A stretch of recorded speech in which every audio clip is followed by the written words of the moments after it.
This is the how-to speech for Jim Fincher's public speaking course. This is my audience. I'm James Henderson, and here we go.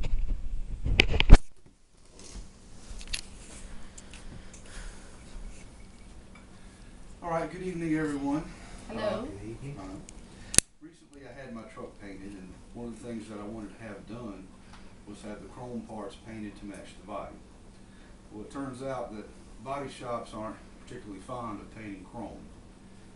So I did some research online, and I found that a lot of people are having good success using Plasti-Dip.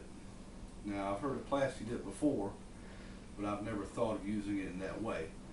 So I did some research, and was quite surprised at some of the things people are using Plasti-Dip for. Knowing how to apply Plasti-Dip will allow you to improve the performance and looks of many things in and around your home. Therefore, that will be tonight's focus. First, we'll talk about what Plasti-Dip is. Second, how to apply it as a liquid. Third, how to apply it as a spray. And finally, how to remove it. So first, what is Plasti-Dip? According to Plasti-Dip's website, it's a rubberized dip protective coating developed by Plasti-Dip International under the Performance brand. It was first manufactured in 1982 and introduced as a liquid. A spray version was later introduced in the 1990s. Second, how to apply Plasti-Dip as a liquid according to the product directions. To create a tool handle that gives you more grip and provides protection against electrical shock, slowly dip and remove the tool handle and hang to dry.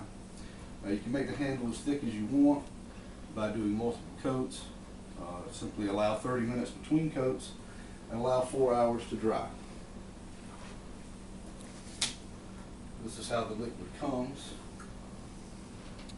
Just dip it in and let it dry.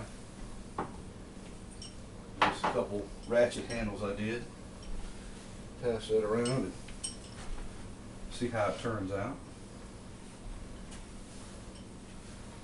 Now, to use the same liquid to make an item rust-proof or less slippery, you can apply it with a paintbrush or a roller. Use the same guidelines of 30 minutes between coats and allowing 4 hours to dry. Now, how to apply Plasti-Dip as a spray according to the label directions. First, you want to shake the can for 1 minute after it starts to rattle. That's because there's a ball bearing in there that helps to stir things up. Then you want to hold it 12 to 16 inches away from the surface and spray in a sweeping side-to-side motion. Once again, you want to allow 30 minutes for it to dry between coats and 4 hours before you handle it. Now, this is a little test piece I did. You can see how the finish comes out. I chose to use black because this is what I'm going to end up using on my truck. And it's pretty durable.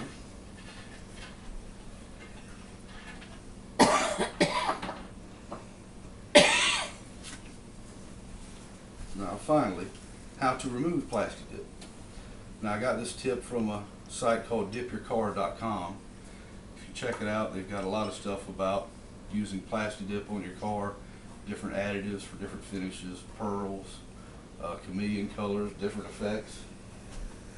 And what you want to do is start at a corner and kind of pick at it until you get it to start.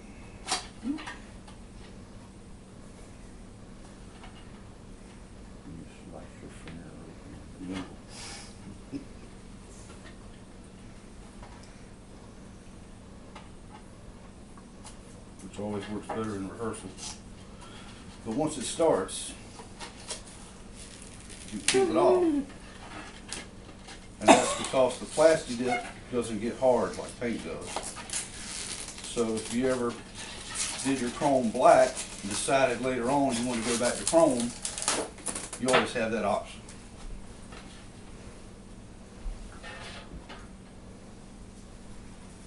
So tonight, we briefly went over what Plasti-Dip is, how to apply as a liquid, how to apply as a spray, and how to remove it.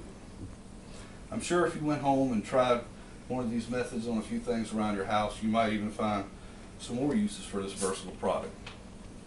If what I've shared with you tonight encourages you to try something new, allows you to feel the satisfaction of doing something yourself, and makes life just a teeny bit better, then I feel like tonight's speech was a success. Thank you for listening.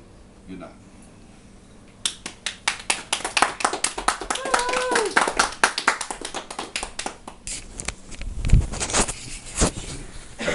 And everyone is still here. Ta-da.